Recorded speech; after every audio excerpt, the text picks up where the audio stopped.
Yeah, welcome back. Here is again a short remark on business taxation, and this time I'm going to speak about the economical background of methods to avoid double taxation, so of exemption method, credit method, and on a peculiarity which has mostly died out worldwide, the taxation on a remittance basis. So we are still here in chapter 4.4 comparing the tax burden of different investment locations, and we have in the last video spoken about the economic consequences of the credit method. For example, that you can't afford to take a far higher rate than the source country if you do not want to impact negatively the chances of your own people in the foreign market. So just to repeat that to everybody who might have forgotten it, there is a current method to avoid double taxation, which is the exemption method. In that case, the income is exempted, so declared tax-free in the home state, because that income has already been taxed in the country of its origin. The other method is the credit method. The foreign income remains taxable in the state of residence of the investor, so the complete worldwide income is taxed, but when it comes to paying the tax, which refers to the foreign income, you can deduct the amount which you have already paid abroad from the amount of tax which is due for that money in the inland. And as you can deduct it from the tax, it can be credited, which is the technical term, to the tax liability, and so that is called the credit method. The economic consequences in that cases are the exemption method, if it applies, leaves you with the tax level of the country where the money is invested. That means that your investor has the same chances in competition as a local competitor. Because if you earn 100 there, have to pay a local tax of 20 and retain 80, which you can reinvest, then you have the same chances as a local investor who also pays only these 20. On the other hand, imagine if your home state has a tax rate of 50. Now, if you invest abroad, earn 100, pay only 20, then you retain 80 instead of 50 net, bring the money back home, and now you have a competitive advantage for the future in your home state's market, because you could retain higher net returns. So the investment in the foreign market might be advantageous. And so granting the exemption method might distort the chances or the neutrality in the home state market in your country of residence. That's then the disadvantage of this method. So you could describe in short terms what the exemption method achieves is neutrality for competition in the country where the capital is invested, but no neutrality in the country where the money comes from, because if you invest 100, can retain 80, bring it back to your home state, that's far more attractive than if you invest 100 in your own state, can only retain 50 net. That's a clear thing. So here we have an advantage and a disadvantage. Well, with the credit method, the things are rather exactly the other way around. If you say we apply the credit method, that guarantees that it's not possible for you to earn more money net abroad than at home. So your decision to invest abroad can never be distorted by tax conditions. That's the advantage. Because if you invest 100 abroad, you pay 20 there, then the difference to the 50 tax level here will be taken in addition, because 50 will be demanded here, 20 will be credited, so you still pay 30 to your home state. Total tax burden is 50, as if you had invested at home.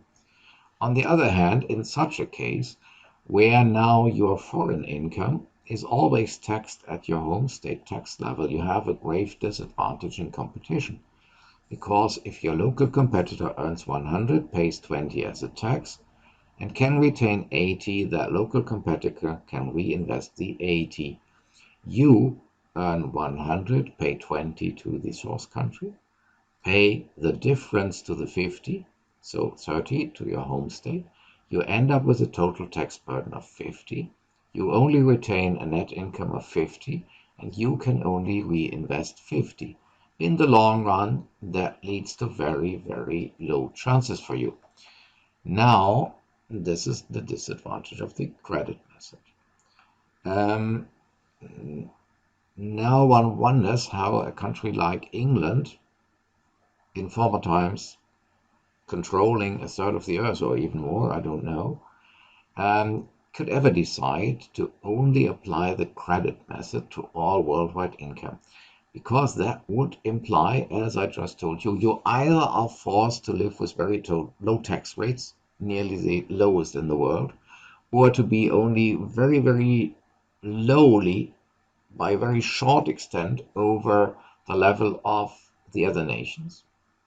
Or you would have to suffer that your people everywhere, all over the world, have huge competitive disadvantage. So this rather raises the question, did they not understand the negative consequences which their tax system, their insistence on the credit method entailed for their own investors? Or if they refuse to accept that, how could their people manage to get along with these great competitive disadvantage? England has a long tradition of investing abroad, and so how was that possible without everything breaking down? And we know from the last chapter, with a few economic calculations, that you could not afford to have rather high tax rates under the credit method. Now, historically, England also had times of rather high tax rates. So how was this possible without a breakdown of everything? Well, now when you go a bit closer into literature, you will find something very, very interesting there. When you read about the English tax tradition, there was, in former times, a taxation on the worldwide income, but the worldwide income was defined on a so-called remittance basis. Foreign income, at least in certain categories, only counted as part of your worldwide income if you remitted, so transferred the amounts earned abroad to your country of residence, so to England. So that meant all income which you had in a foreign market and which you kept in the foreign market, and as long as you kept it within the foreign market, was automatically out of the scope of taxation. Only if and when you took that money from the foreign country and brought it back to the market of your home state, then tax burden hit. So that's really interesting when you think about the consequences of that. In the final effect, that means as long as you keep your money abroad in the foreign firm, you are only taxed under the laws of the foreign country. And if you reinvest it there, it's only taxed under the foreign country's rules. So as long as you reinvest there, you have, for the reinvested amounts, the same chances as your local competitors. So a definition of the worldwide income as a remittance basis income is rather a covered application of the exemption method, as long as and as far as you earn money abroad and leave it there for reinvestment. So that means you have capital import neutrality there. But now later, when you withdraw the money and bring it back to England, let's say 100 was earned abroad, you paid 20 there, and you had 80 reinvested there. After a while, let's say 5 years later, you distribute now the 80 to your home country. From that moment onwards, that money or the underlying profit of 100 will be regarded now as remitted to the inlet and begins to count as a part of your worldwide income. So now it's taxed 100, tax rate 50 would be 50%, 20 are credited, 30 have still to be paid. Now the interesting thing is, when you now bring the money's profit back to your own country, from that moment onwards, you can't escape the mostly higher tax rate of your own country. So when you want to enjoy the return, the profit of your money, when you withdraw it, it becomes taxable. Now your tax burden will be the tax burden of your home state. So now capital export neutrality is guaranteed by that. Such a taxation on a remittance basis is a kind of a clever trick or compromise. As long as your money is kept invested abroad, you have capital import neutrality and compete with the others under the correct local conditions. But when you begin to repatriate the money, so when it's going to another market and might distort the other market, and indeed that is the risk of the exemption method, that you can earn 80 abroad and now bring the 80 home and reinvest the 80 here at home. Then you would have a competitive advantage over the people in the inland, probably. But then at this moment where this happens, capital export neutrality is established by lifting up the tax burden to the level of your home state. Rather a nice trick, because if you are a capital investor, you can only really enjoy your capital investment if you can carry the money back. Otherwise, you can't spend it. Investing money which you never get back is the same as wasting or burning it. The only thing which you then have is the illusion that you are rich. But what does being rich entail as positive consequences if you can't make usage of your riches? So only when you bring the money back at some time, and only when you are able to do this, then you can really profit from your capital investment, and at that moment the conditions of your home state law will apply. So that was historically a kind of a very clever compromise. So this taxation on a remittance basis is economically seen a kind of a good compromise between the two methods of avoidance for avoidance of double taxation. You can even see it as a kind of a further method in a hidden way to cope with double taxation. Capital import neutrality is granted as long as the money is invested, so as long as you need equal chances with your local competitors, and when the money is repatriated so that it comes back to your home state, then equal chances with the people investing in the home state are established. So then one switches over to capital export neutrality.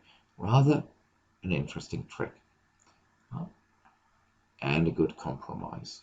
Now, surprise, why don't you always hear about that taxation on a remittance basis everywhere, at every corner in the street? It has rather died out worldwide during the last decades, probably because the underlying ideas or advantages have not been properly understood. It might be so that the economic background, the effects of that method, its compromising character, was not fully understood. It might be that people thought, well, if some people don't have to pay taxes on their whole worldwide income, under our circumstances, that's a kind of privilege. It would be unfair if they only have to pay 20 instead of me having to pay 50% or so. So more and more that died out. It could also be that under today's economic circumstances, you can easily transfer money from here to there You can, for example, use money which still is abroad as a collateral for uh, taking up money as a credit here, and therefore indirectly profiting from the existence of the foreign market money in the inland capital market. I do not know. Perhaps due to complexity or to new developments in the world, that method more and more died out. Um, so we have to live with that. But it's interesting when you try to understand what was the background of that method. There seems to be, however, still some few states in the world whose tax systems show strong remnants of a taxation on the remittance basis. For example, I once read a bachelor thesis of somebody who described a foreign tax system, and there were rather contradictory statements. They only taxed the income from the inland. Then it was explained how the credit method is practiced for foreign income. And I asked back how it's possible that foreign income can be taxed if you said only income in the inland is taxed. Then the answer was, yes, it's rather specific. Some foreign income is taxed, others is not. For example, license fees. And nowadays, I think that the common characteristics of all the things which were mentioned to me as examples for what is taxed are the amounts which are really transferred to the inland. License fees are paid from abroad to the inland.